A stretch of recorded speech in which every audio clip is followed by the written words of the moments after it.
So Kim is an ordained deacon working at St. Matthew's in Tucson. And she is heavily involved in ministering to those affected by incarceration and raising awareness about the adverse effects of mass incarceration. Someone's ringing. That's me. Telling me that I have a thing right now. Oh. I'm glad he told you to be here. Okay. From 2012 through 2018, she was part of a team that continues to lead Episcopal worship services at the Perryville Women's Prison in Goodyear. And since 2014, she has been the convener of the Episcopal Diocese of Arizona's Prison Ministry Program, whose purpose is to help Episcopal and other churches in the state of Arizona embrace and assist those affected by incarceration through a variety of outreach opportunities. I won't go into all the rest, but you're also involved with Camp Genesis at Chapel Rock, and I'm sure you'll talk a bit about that too. But could everyone please give a hand to Reverend Tim Craig?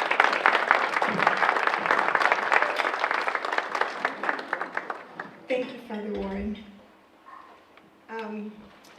Well, I know that you had planned to have another speaker here tonight, and I'm very sorry that she couldn't be with you, but I'm thrilled that I can be here to talk to you about my favorite topic, which is prison ministry. Father Warren told me that you guys are talking about moving from brokenness to healing. Is that right, Father?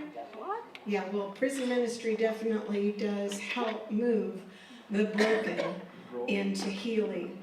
And it's not just those who are in the facilities, but it's also all those who are affected by incarceration. So that includes their families, that includes the people that work there as officers. There's a lot that can be done in this field to help bring healing. And, you know, Jesus specifically tells us, go and visit the prisoner. So we're going. So what I wanted to do is let you know why am I involved in this? What got me started? You know, about 40 years ago, I had never given a thought to anybody who was in prison. I had driven past them on the highway and, you know, never thought about the people that were inside there at all. But in 2000, my father was arrested and sentenced to 15 years in a Texas prison for a crime he did not commit. He was 72 years old, had just had a triple bypass valve replacement not 8 months earlier, and into the Texas prison system he went. I was so furious with our justice system, and my eyes were opened to how innocent people can be railroaded through the system the way that things are set up now, and left with nothing to stand on by the time they take it. If they take it to trial, they end up with more time than if they had pled guilty and taken a plea the prosecutor offered. My dad would not plead guilty because he wasn't. And so he paid the price. So anyway, when he went into prison and started writing to me about what his experiences were like, whoa. I could not believe it. I just couldn't believe what he was living through and how he was surviving it. This is a Vietnam vet, 2 tours in Vietnam, highly decorated, distinguished Flying Cross, bronze medal, all this stuff, and he's going through this, and what the way they're treating him is worse than anywhere he'd ever been in the military, but thank God he had military training, because that did help him get through it. And his letters told me about the injustices that occur within the walls, the outright cruelty that pervades this institution of incarceration, what we call corrections, and I have another name for it. But anyway, you know, I've heard the same stories from the women that we've ministered to in Perryville as well. The overall feeling inside prison is one of hopelessness. It's just really what it is. So I felt, I've got to do something about this. I can't just sit back. Now that I know, now that my eyes have been opened, how can I close them again? I can't. I see that nightmare playing in my head over and over again. I need to be involved. I need to do something. So door after door was shut. I was living close to Chicago at that time, and Cook County is no better than any other county in the U.S., really, as far as their prisons are concerned. But I couldn't get in. I tried everything, and that was turned away. So we moved. We moved to Arizona. And the Lord placed me in Goodyear, Arizona, which is, my house was literally 5 miles from the women's prison. The church that I attended was St. Peter's in Litchfield Park. The deacon there, Deacon Gay Romack, had this little sign on the wall that said prison ministry. And I looked at my husband and he looked at me and I said, whoa, they have a prison ministry. And so I hunted her down and said, where is it? What is it? What can I do? How can I be involved? It is a deacon's dream to have somebody hunt them down and ask them that. So she was doing double backflips in the courtyard, and then she said, well, we're not really in yet, but I'm working on it. And it took her 2 years after I met her for her to get approved to go into the Perryville Women's Prison, with me hounding her almost every Sunday, are we in yet? Are we in yet? Are we in yet? No. But we finally got to go in. Let's see, that was about, I think it was in 2010, actually, was when we finally got to go in. And our first service at the women's prison, we had 5 people that attended from the prison. We had 7 volunteers.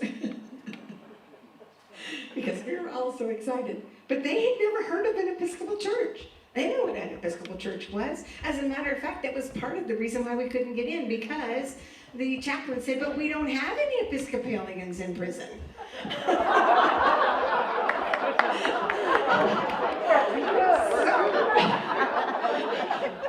So before you think what I think you're thinking, actually what it is when they come into prison, the inmates fill out this form, and one of the questions on the form is religious affiliation. Well, most of them weren't in a church since they were, knee-high to a grasshopper. And maybe they were in a Catholic church, maybe they weren't, they don't remember what it was, they don't know what's going on in the prison, so they won't check any box. Or if they do check one, it's a couple of the 2 primary ones, Baptist or Catholic. That's pretty much what you get. The Native Americans, of course, try to have the services that they need, and we have made some headway there, but nobody could even pronounce Episcopalian. They had no idea what it was, so we don't have any Episcopalians in prison. So anyway, the word got out. The word got out among the ladies that we were there and that we cared. We made an effort to learn their first name, which we really weren't supposed to use, but they're people. I'm not going to refer to them as inmate Fraser, in church. She's Candy or Taffy or whatever nickname they happen to be going by, String Bean or whatever. We wanted to use the name that they were most comfortable with, and they very rarely get called by their first names. So this was something that we did. So we learned their names, and we greeted them, and we were ecstatic. We'd been waiting for 2+ years to get in, so we were really happy to be there, and they could tell that we were. And so we would offer the services to them, And they would go, well, why do you do this and why do you do that? Well, why? So we would do, what do they call it, Instructed Eucharist. And we would tell them what this prayer was for and what that was prayer was for and why we did this here and why we do that there. And we had to actually really abbreviate our service because unlike some churches, I'm sure that this church is not that way at all, but unlike some churches in prison, when you come to the prayers of the people, you better be prepared for about a 20-minute prayer because everybody prays. You go, okay, bless the church, bless the leaders of the church, bless the nation. Okay, you guys, what do you want to pray for? And for the next 20 to 30 minutes, they have prayers. And the prayers are for everybody. When Sandy Hook occurred, oh my gosh, the women were devastated. They made snowflakes to send to the school for the little kids that had been killed there. They are up on what's going on. They are so upset about Ukraine right now. But they pray for everything and everybody except themselves. Why? And so, I would ask them about this. And I said, why aren't you praying for yourself? You've got breast cancer. You're going through this here in prison, which is hard enough to do on the outside. But on the inside, having any kind of major illness like breast cancer, it's horrendous. Multiply it 100-fold what you go through on the outside. It's really bad.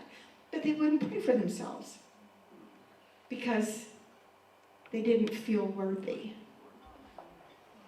And I noticed sometimes some of them would not come up to take communion. And I would go back and I would talk to them later on and say, Vivian, why didn't you come up for communion? Oh, Kim, if you knew what I had done, I can't go up and take the body of Christ. I'm not worthy. There's no way that Christ is going to live in me. Look at me, look what I've done. I'm just worthless. And so we would have a heart-to-heart talk about what God thinks is worthless and what people think are worthless, and they're two different things.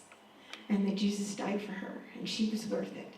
And she better get up there and have communion next time. But they would. You had to reassure them. You had to bring them from that brokenness that they were feeling and help them to receive the healing power of Christ. And that's why these worship teams that were going in were so important, because it helped us connect with them on a level that you really have a hard time doing through being a pen pal or participating in a card writing program. But it can be done. It's just a lot easier when you're face to face with them. So as we worked through these worship services, Bishop Smith at the time said, it's time that we had a formal diocesan prison ministry program. I'm really proud of what's going on at Perryville. We need to do some more work with the incarcerated. Who wants to lead it? Everybody stepped back. And I didn't get the note that you were supposed to step back. So he says, great, Kim, I'm so glad you volunteered. And Deacon Kim was going, yeah, well, there you go. But you know what, that's okay. I'm fine with that. So we had to come up with, okay, what else do we want to do besides the worship teams, right? So how can we get more of our churches involved? Because you all can't be on a worship team. Some of you work, some of you have physical disabilities, you have time constraints, whatever. We can't just go around and say, well, come and get on our worship team, and that's the only thing we have to offer you. So that needed to change. We needed to come up with some other ideas. So we did. A part of our worship team thing that we did was we would have the ladies sign up to receive a birthday card. Because a lot of them never get any mail at all for 5 years, 10 years, 20 years. They've never been called for mail. And there was an organization that had started something called the Sunshine Club, and so I glommed onto that real quick and sent out the mailing list to people who wanted to send cards. And then her daughter was released from Perryville, and she said, Kim, I really don't want to have anything to do with prison anymore. I'm sick of it. And if you want to take this on, Everybody else stepped back. And so I said, sure, I'll take that on, no problem, we'll do that. So now we have the Sunshine Club as one of our first ministries that we created. And the Sunshine Club has become what we call a gateway ministry. It's a way to introduce people to prison ministry. And it's something that anybody can do regardless of their health, their time constraints, their age, where they are, no matter what. So I've got some flyers here for you. I hope you'll take one or two of them. But basically you just download the birthday list from the website and you send a card to 1 or 10 or maybe 30 of them. There's usually about 20 to 30 names. And then they receive this wonderful card from your friends at St. Francis in the Valley. And they think, wow, when I get out, I'm headed to Sayurita. I'm headed over here. I'm going to go to that church and tell them thank you, which has happened many times, actually. But they get something when the mail call comes around. They got your card up on their wall for the month that they're allowed to have it up, and then they have to take it down. And then they reuse the card. So they'll take it apart and glue it onto another piece of paper and send the card to somebody else, or they'll create art on the back of the card. This happens to be an example. Father, or maybe you can pass this around. The back of this piece here is a card that she received. And so she took her little half golf pencil, which they're allowed to have, created art, wrote a poem, and sent it to me and said, here, Kim, maybe this is something you can use for your art shows. So I just wanted to show you what happens with the cards that you guys would send if any of you wanted to do this. So this is a real simple ministry. And then things kind of progressed along. Yeah, we have that going on now. What? And I thought, I remember, now I was an adult when my dad went to prison. I was in my mid-40s. And the stigma of having a family member in prison is just crushing. And I didn't want to talk about it to anybody. I was broken by the stigma. And the only way that I got healed was actually being able to talk about it, to actually share the story. And I did that with my dad's permission. So I thought, well, there's other people out there who are broken by this stigma, who are, sitting here today. Maybe somebody has a loved one or a friend or a relative that's in prison, and you don't want to talk about it. What about kids?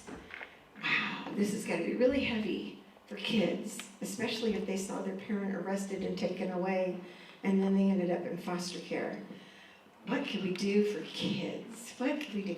What does Episcopal Diocese of Arizona have that would be useful for kids? Chapel Rock. Chapel Rock, exactly. There's a couple of Episcopal camp programs for children who have parents that are or have been in prison. So I Googled the two of them that existed. I contacted the people, I harassed them and said, what do I need to do? How can I do this and how soon? And I learned enough about it, took it to Kelly Wood, the director of Chapel Rock, took it to now the Reverend Canon Janice Sundin, and said, can we offer a camp for kids of the incarcerated? And they were thrilled and said, absolutely. The diocese got behind it. We wanted to make it available to the kids free of charge because most of these kids live at or near the poverty level. They're in foster homes or living with grandparents if they're fortunate.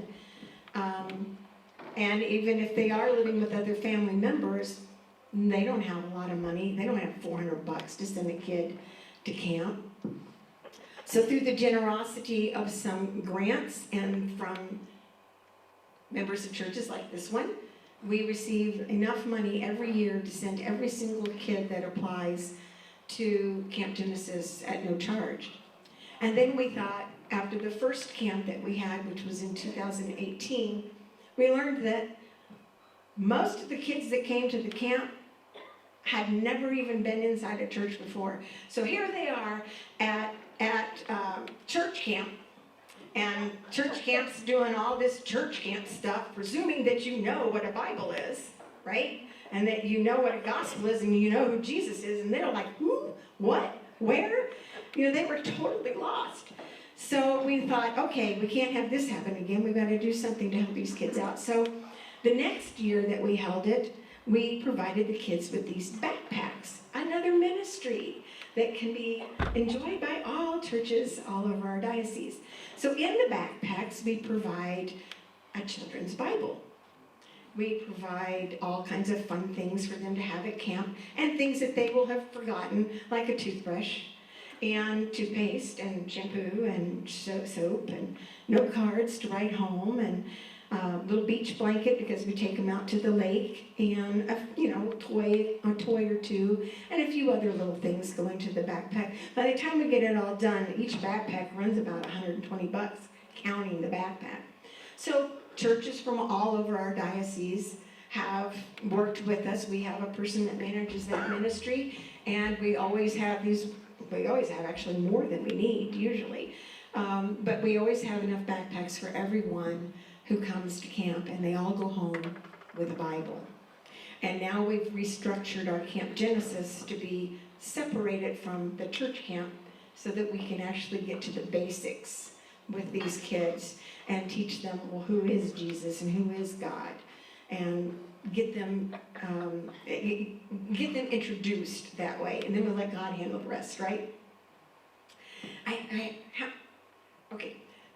Can I tell a story? I gotta tell you this story about 8-year-old Chris that came in 2019. Oh my gosh. The kid got off the bus, and you could tell that there was a chip on his shoulder as big as he was. He was like this big. And he goes immediately and finds this stick that looks like a machine gun. And he's going around machine gunning all the other kids, And he's chewing his gum and he's spitting it out, and there it is, for me to step on. So I said, Chris, honey, can you please pick up your gum and throw it away? No.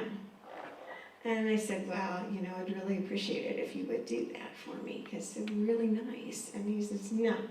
But we're going to have our hands full with this kid. But he did eventually pick it up. Bless his heart. He did pick it up and throw it in the trash when I wasn't looking. So the whole camp, he was a handful.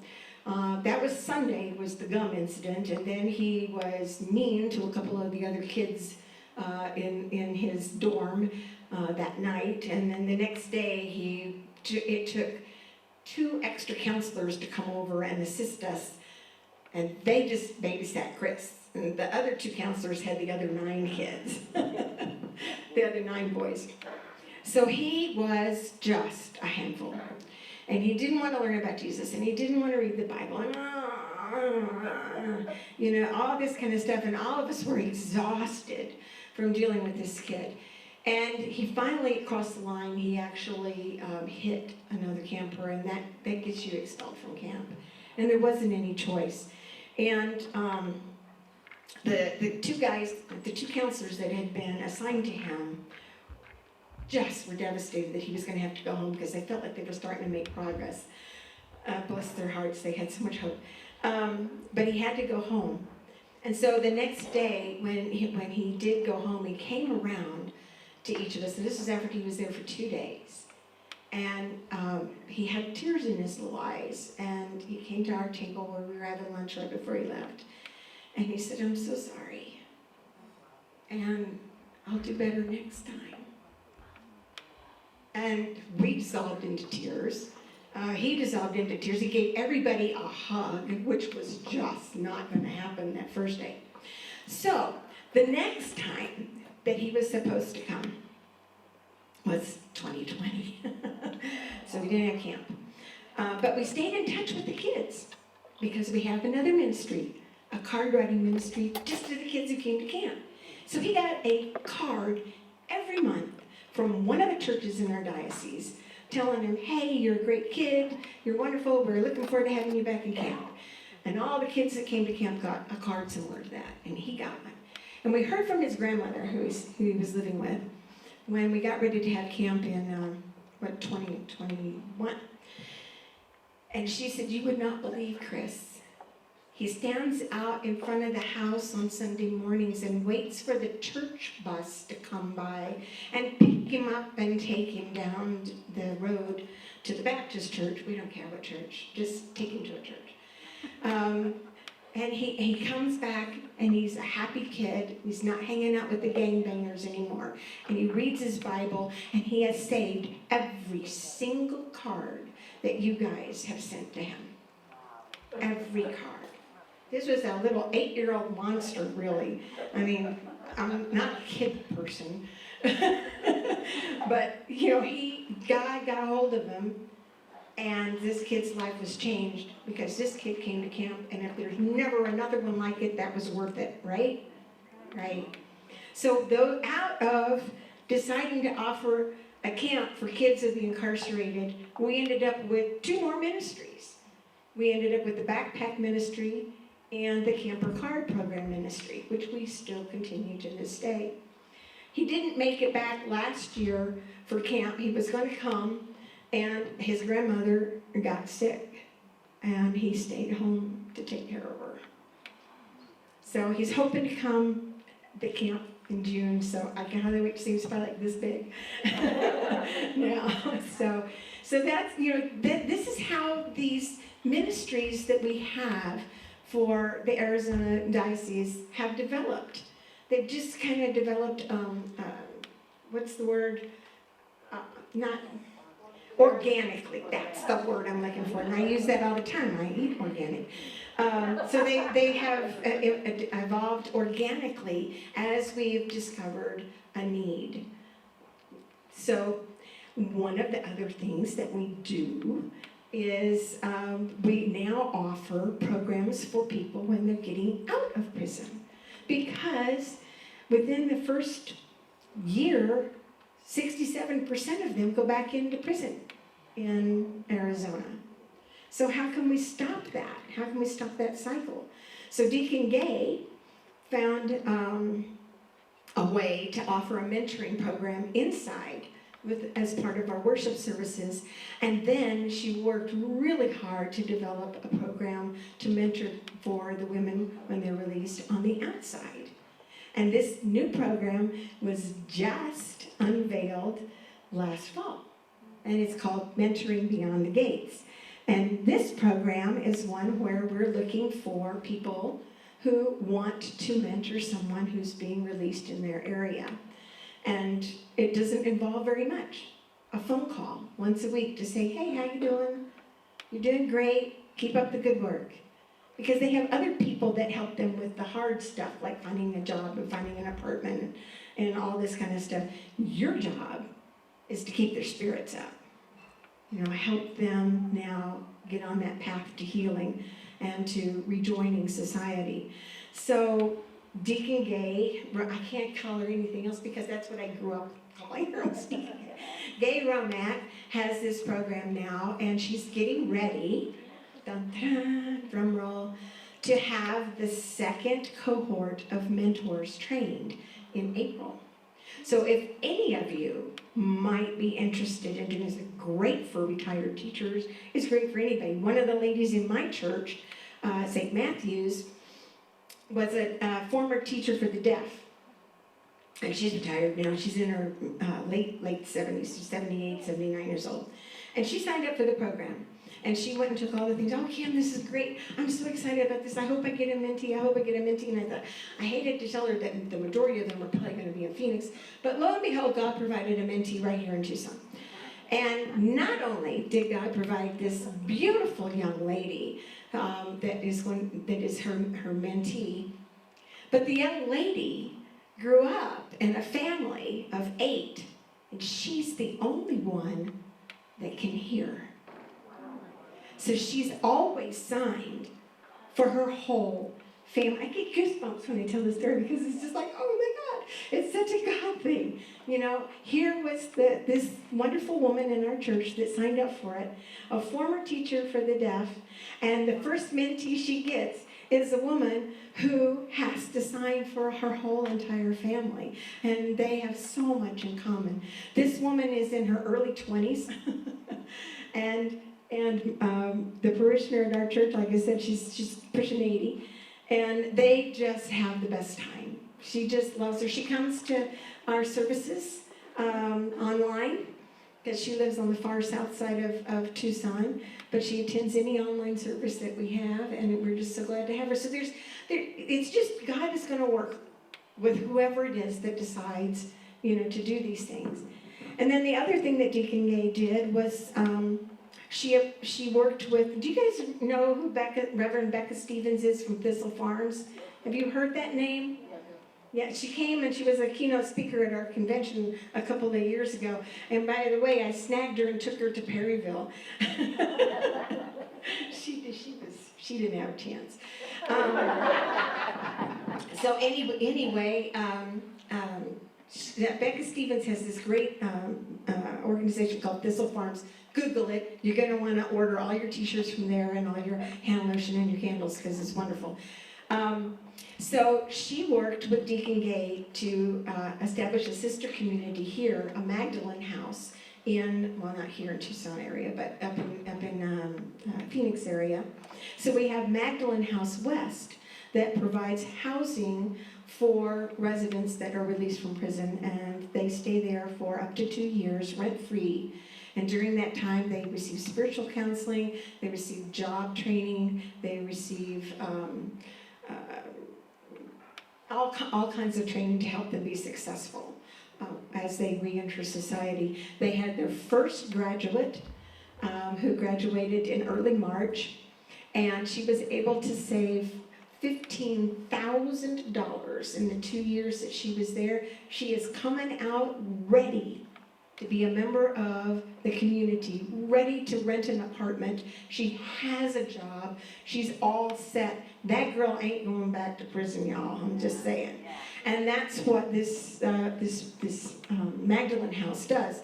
And Magdalene House needs our help, because these are ladies, and they go through a lot of hygiene products. Everything you can possibly imagine if you're a woman, and if you're a guy, ask your wife. So anyway, we need help.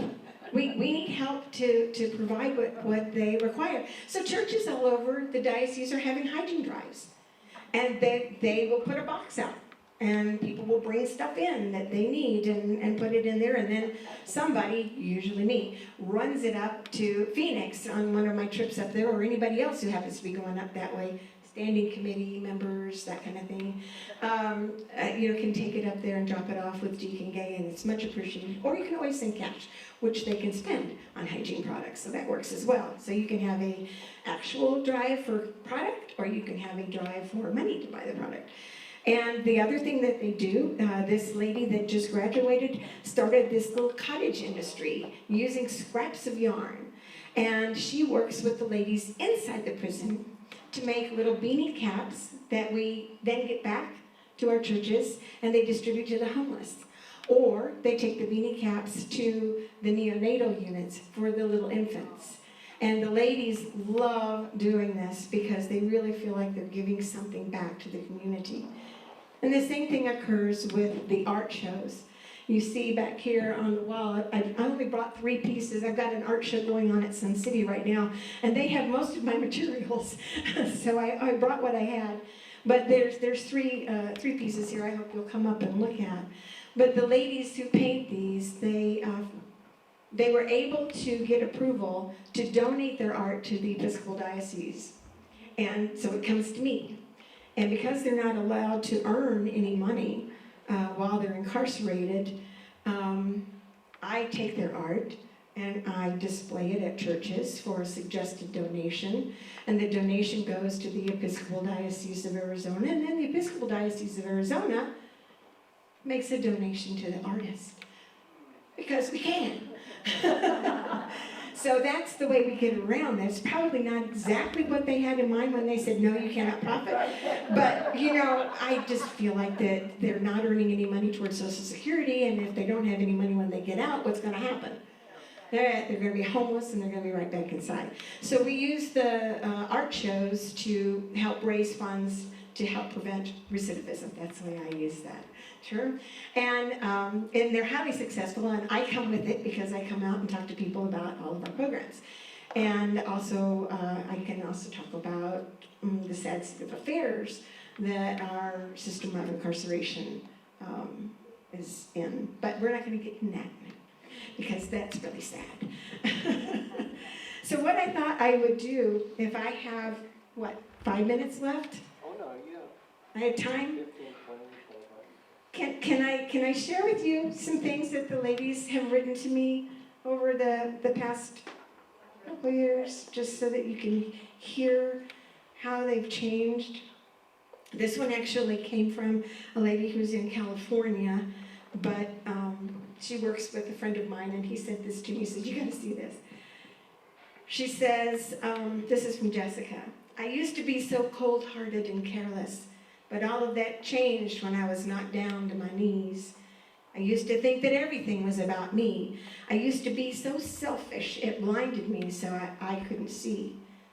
Take the blindfold from my eyes so I can truly see what's happening to you, to me, and to everyone in between. Alone we can never make it, but together I know that we can all face it.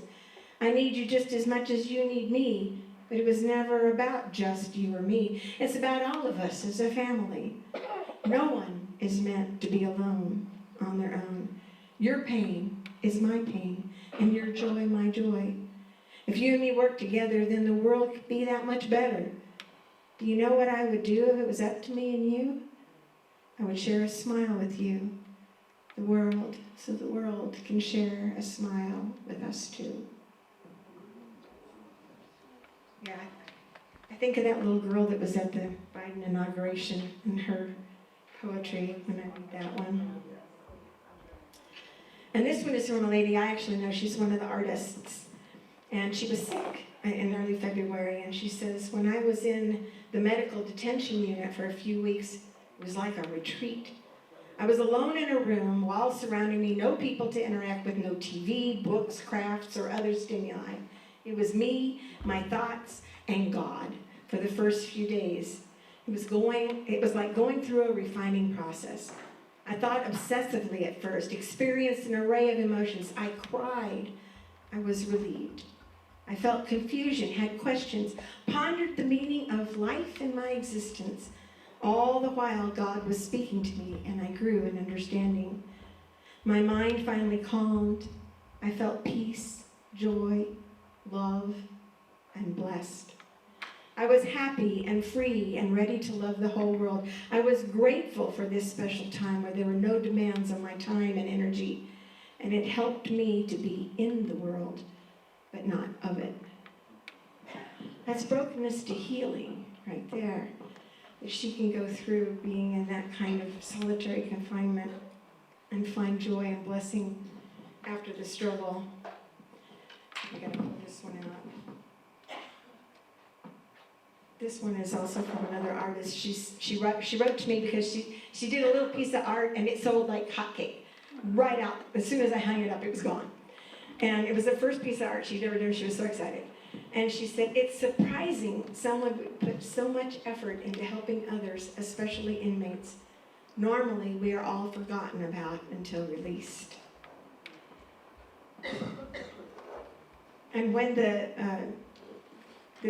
will be the last one, when the church wasn't able to go into the prison in 2020 because the prison went on lockdown basically in early March and stayed that way until June of this year. So I asked the ladies, I was doing an article about what it meant not to have the worship services in there anymore, and I said, "I'd like to quote you guys. So tell me, what do you miss, or what did the church services mean to you?" And I brought a couple of them to share with you. This one, little Libby, she's a doll. She loves country and western music. Anyway, she says, "Oh, where to start? We miss our religious services and volunteers. We looked forward to the services every week as a way to recharge spiritually, mentally, and emotionally. The volunteers see past the color orange to the flawed, vulnerable, struggling people trying to learn, grow, and change. They challenge us to be better people and cheer us on." And another one wrote,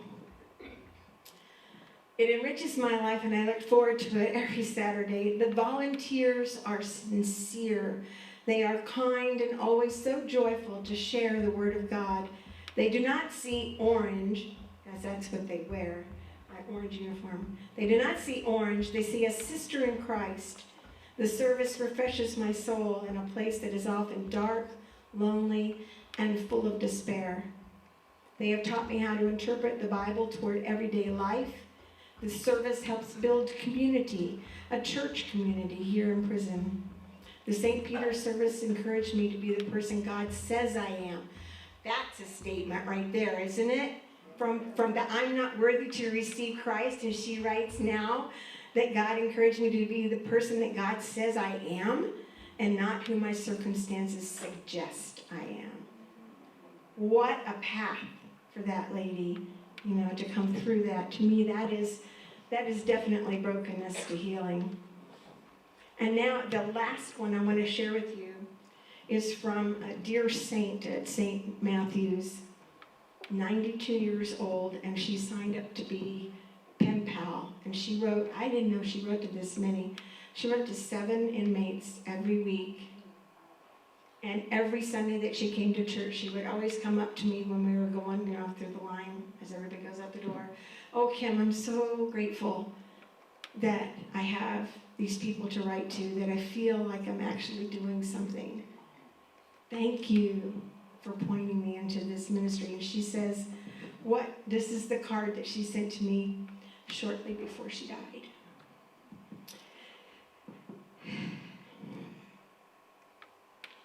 What a blessing it was that you came into my life, dear Deacon Kim.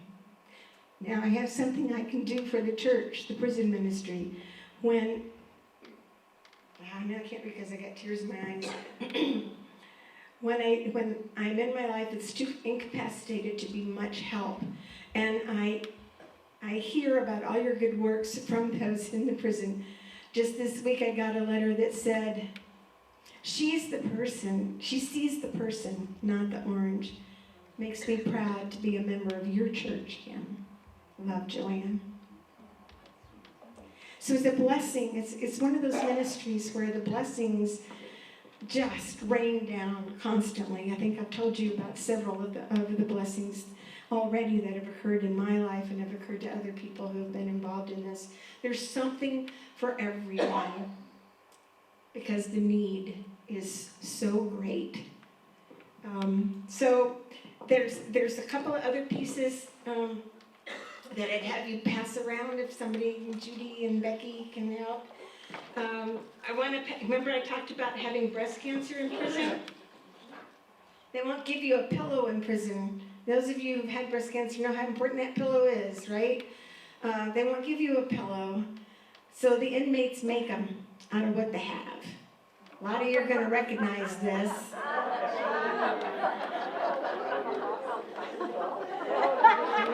Maybe Becky or Father weren't going to stick around.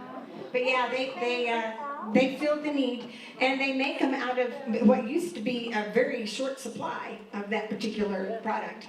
But now with the Dignity for Incarcerated Women that passed last year, they can have an unlimited supply of that, so nobody will go without a pillow ever again. So anyway, I just wanted to share a couple of other things. I've got a piece of artwork going around right now from a woman who struggled with bipolar disease and mental illness.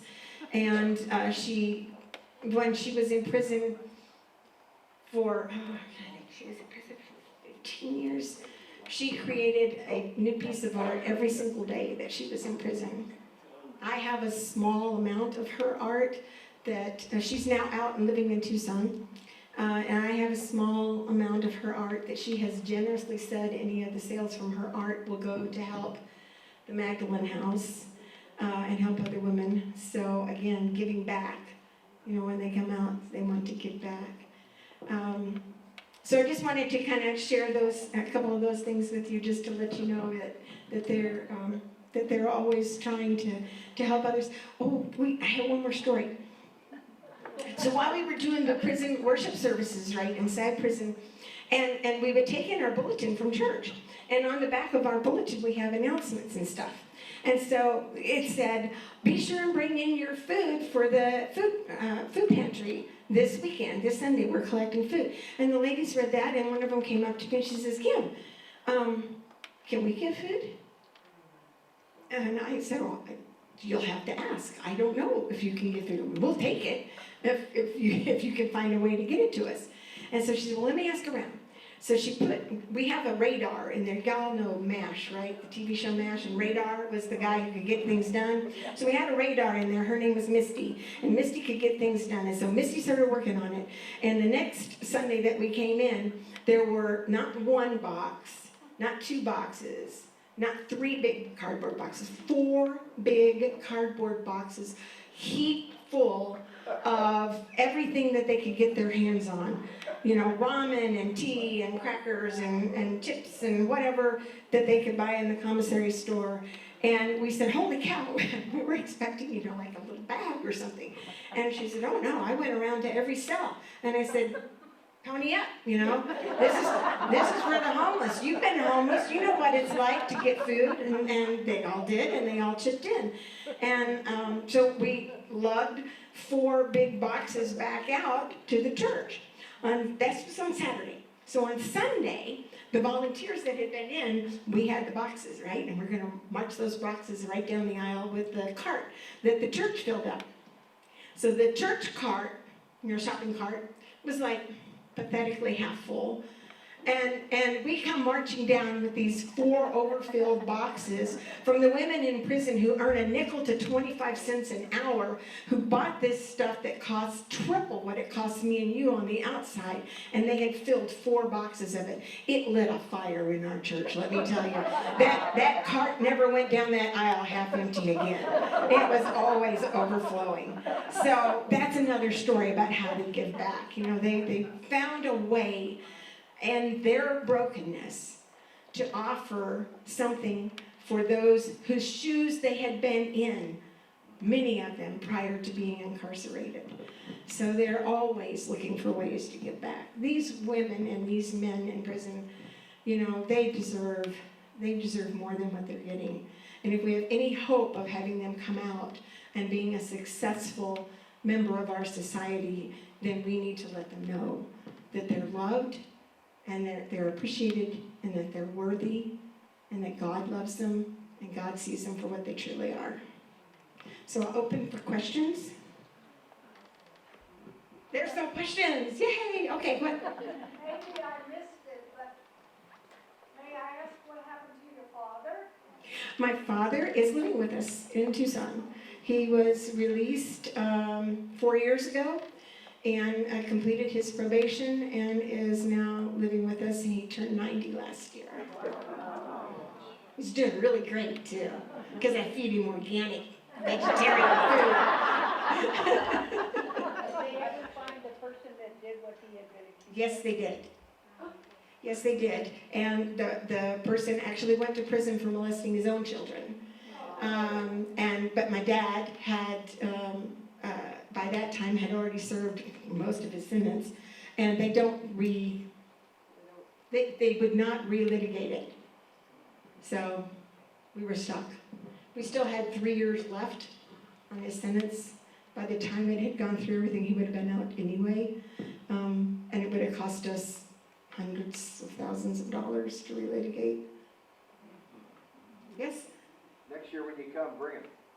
My dad? Oh gosh, he's a character. He just had cataract surgery, so he's walking around, you know, with one eye patch on, going, arr. But he would have loved to have been here. He used to go with me to the art shows, but he's pretty much a homebody now. He just likes to leave the house too much. Yes?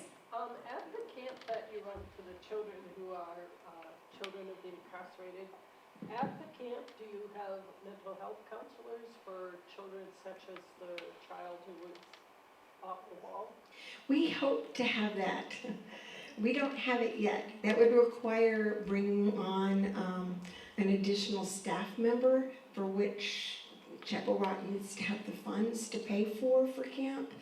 So while we address the elephant in the room with the kids, and I tell them the story about my dad, when they come, to help make them feel that this is a safe place where they can actually admit that they have a loved one in prison. We don't really have the resources to deal with Chris and his acting out and things like that. This is something that we've been working on, and Janet tells me it's really close, Kim, we're gonna have it soon. So I'm hoping that we will have someone there who can act as and some of the kids that come for regular camp need it as well. So it'd be a really good thing to add to the Chapel Rock staff, to have somebody there who can be a mental health counselor. Yeah, thank you for asking. Was there a question in the back? Oh, yeah, Linda. Good to see you. Talk about the art shows that go on around, because I think it would be wonderful to have something here as well as it was at Apostles. It was just wonderful to have all of those paintings and. Oh, yeah. I have in my dad's closet, and in my closet, and in any other spare place in my living room, 500 pieces of art. So, yeah. We run art shows. I try to do 4 a year because it's pretty much all I can physically manage. And we'll host them at this would be a perfect venue. Just hint, hint. But we host them at any venue that'll have us. There's a local Tucson restaurant that has me back every year because he said, Kim, this is the most popular show we have, and they're always doing art in their establishment. This year, I think I told you I got a show going on at Sun City right now, right? Well, guess what? It's not an Episcopal church that's hosting it. This is the first time it's been hosted in this was in the UCC church, but in a non-Episcopal church. And they really, really did it up right. We had tons of people there. And the lady is just so ecstatic because every Sunday she says people come through and comment about it. But the art hangs up on the walls. And one of the things that I started with the ladies this year was I changed it from just being an art show to being this straight from the heart art show. Why? Because I went back to the ladies and said, hey, you are here as the artist to talk to the people about your work. And so they don't know, they can't connect with it. So tell me what you would tell them if you were standing here. Why did you paint this? What are you hoping, to do with this painting? So, for example, the one of the young lady over here with the vines around her face, the name of it is Lost in a Maze, and she says, Deborah Moonla is the artist, and she says, several of us were forced to move to Lumley Unit in Perryville, which is the maximum unit. It's not a nice place. A dark and different place as part of an experiment conducted by ADC. I felt that I was caught in the bizarre world of prison machinations with no control of my life. And so she painted this painting. This one here, now Deborah is an accomplished artist. This lady here, Erica, is a former instructor. This picture that she did of this boat, she actually took her little golf pencil and mixed it with mascara so she could make it look like charcoal. This is really, really cool. And she writes in this one that this sketch was created using golf pencil smudged with mascara because we aren't allowed to have charcoal for sketching. The restrictions here in prison reminded me of being tied to one place without the freedom to move or be useful. Like this little boat, I'm waiting to be released. So see, doesn't that connect you with the painting a lot more than just saying, waiting for morning? So yeah, so it's kind of like when I hang up the art shows now, people go around, they feel like they're meeting the artists and connecting with them on a different level. And on the back of each piece, I have the artist's full bio and their address, if you want to write to them. So yeah, these art shows are great. And we're going to be having one in, let me see, St. Matthew's is going to host one this September, which is Prison Awareness Month. And if you want to do something special for Prison Awareness Month, well, invite me back. We'll figure something out, right? But we're going to have the art show at St. Matthew's, so I encourage you, if you're driving up to Tucson, to stop in and see the art at the church there. And it's going to be at St. Philip's in the Hills next September, 2023. So I usually book up a year in advance, but this year people have just gone nuts and I'm almost all booked for 2023 already. So I'm really excited. But yeah, you can host one. It doesn't cost you guys anything. So just think, well, unless you buy a painting. Yeah. I'd like to know how many people come to the service and if you're allowed to have music. Oh, in the prison. Okay, oh, I forgot to tell you that. Thank you for bringing that up. How many people come to the service and do we have music? Okay, so when we first started, I think I told you we had like 5, we had 7 volunteers, right? By the time I left, we were on 5 different yards, averaging 35 to 50 people per yard. So Perryville was the size of any of our largest churches here in Arizona by the time I left there. We are allowed to bring music in, but it has to be a CD player with a real CD. You can't bring in a USB. It has to be burned on a CD, which I don't know if you've tried to do that lately, but there aren't many places where you can burn CDs anymore. But we would do that, and we would take in the music. So we started taking in Tazay. I always get that wrong. But anyway, started taking that in. Oh, they loved it. It was so nice and calming and everything. But they wouldn't sing with it. So the first time that we played Word of God Speak, I think it's by Mercy Me, which is a contemporary Christian. Well, that's what they get on the radio, is contemporary Christian music from K-Love. And they knew all the words, and they were singing. I mean, the roof was banging. You know, people could hear them 2 yards away. And so Gay looked at me, and I looked at her and said, well, I like contemporary music better anyway. So I'll burn the CDs and bring it in, and we'll do that. So that's what we did. We brought in contemporary Christian music because they really connected with the words in there, and especially some of the songs which are by some of the bands that you probably haven't too much knowledge of. But Crowder especially writes about his experience in prison, and it really resonated with them inside. So So is a yard, you said a yard, is that each building in a common yard or just a yard? they kind of use the term interchangeably. So in Perryville, they have 9 yards or units. You could call it units too. And so we were on 5 of those units. And each unit has 4 buildings. And so all the people from that unit or yard, they use the term interchangeably because the yards are within the unit. So you have A yard, B yard, C yard, and D yard inside the Santa Cruz unit. But they'll refer to it as both things. But yeah. Anything else? Did I do it? Okay. Yeah. What's the politician's role in setting these rules in these prisons? And why are they so cruel? Well, the problem really is a view of whether we want to rehabilitate or whether we want to punish.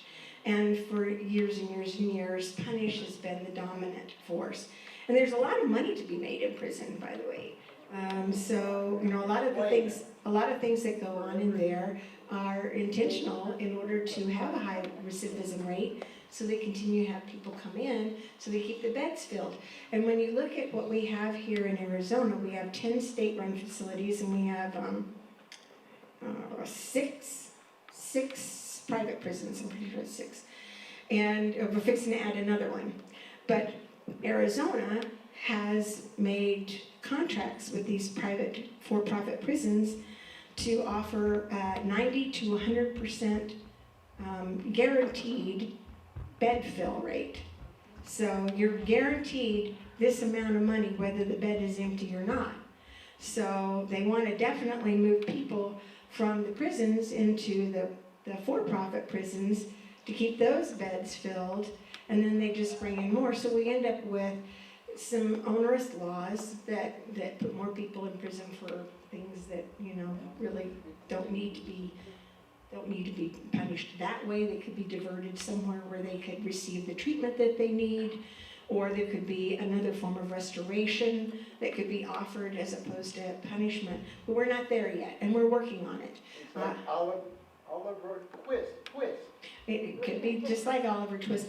And the issue is, we're involved in advocacy. That's something I'm heavily involved in, is advocating for change to our criminal justice system. It is really difficult to get anything passed. Really, really difficult. And we've been working for years, and it gets painfully sad to see things not get passed. So we've also started working on communities and making communities aware of the issues and getting communities involved. And when the more communities that are involved, then the more pressure is put on people to make a change, right? And that's what this kind of talk is about, is just to make you aware of what's going on. Because like me, when I was 45 years old, I didn't have a clue what was going on. And if you don't have somebody that's impacted by this, you won't. But in Arizona, we incarcerate at the 5th highest rate in the United States. The 8th highest rate in the world is Arizona for rate of incarceration in the world. And that means that the other 4 states that incarcerate more than we do are ahead of us. So there's not many other countries that incarcerate at the rate similar to what the U.S. does. And that also equates to 1 in 51 Arizonans who is in prison, in jail, or on probation today. So there's a lot of families that are affected by incarceration. And that's a lot of hurting people in our communities that we can reach out to if we're more upfront about what's going on, and our support of those who are struggling with the stigma of incarceration.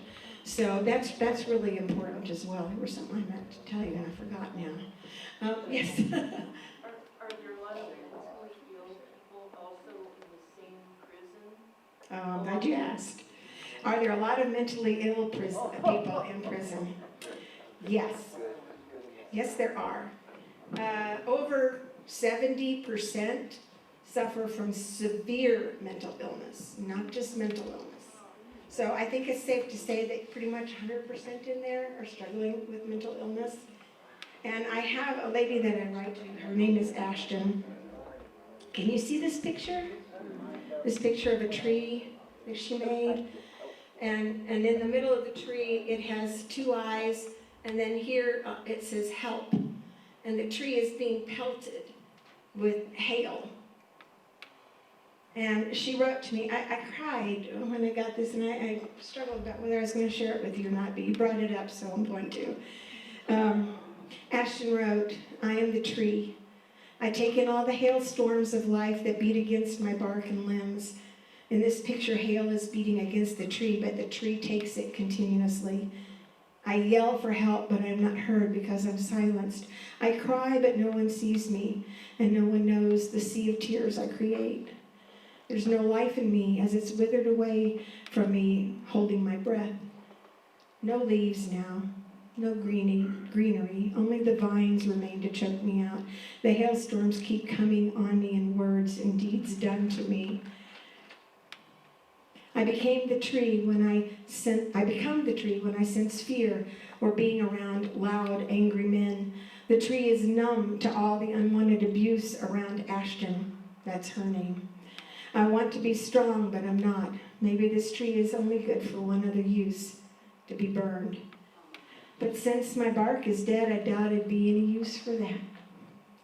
Just chop me down so I won't be stuck as a tree anymore. I just burst into tears when I got this from her. I just got this from her just a couple of weeks ago. But yeah, she's severely mentally ill. She's struggling with multiple personality disorder. When she's in her child personality, oh my gosh, she gets such abuse and she doesn't know it. And other people who try to watch out for her, try to protect her, other inmates try to protect her. But it's a lot of abuse from those who work in the facility. There are good people working in those facilities. Those good people have a really hard time of it because it's an environment that does not promote compassion. And a lot of them leave. And so that leaves the more brutal people behind who can take it. So yes, there's a lot of mental illness and there's no help for them. They're just kept as zombies. They're given medication that just, zones them out. It sounds like a 14th century madhouse or something. Oh, it's. Well, there aren't any, the institutions, I guess you could say, that we used to have for the mentally ill are gone. That's what prisons are now. That's where we house our mentally ill. And that's why I said there's a lot of things that we can do, through our legislature to divert these people, to help them get the treatment that they need, because they don't need to be in prison. They need help, they need treatment. So, and there are ways that we can do that, and there are changes that we can make. Yeah, Becky?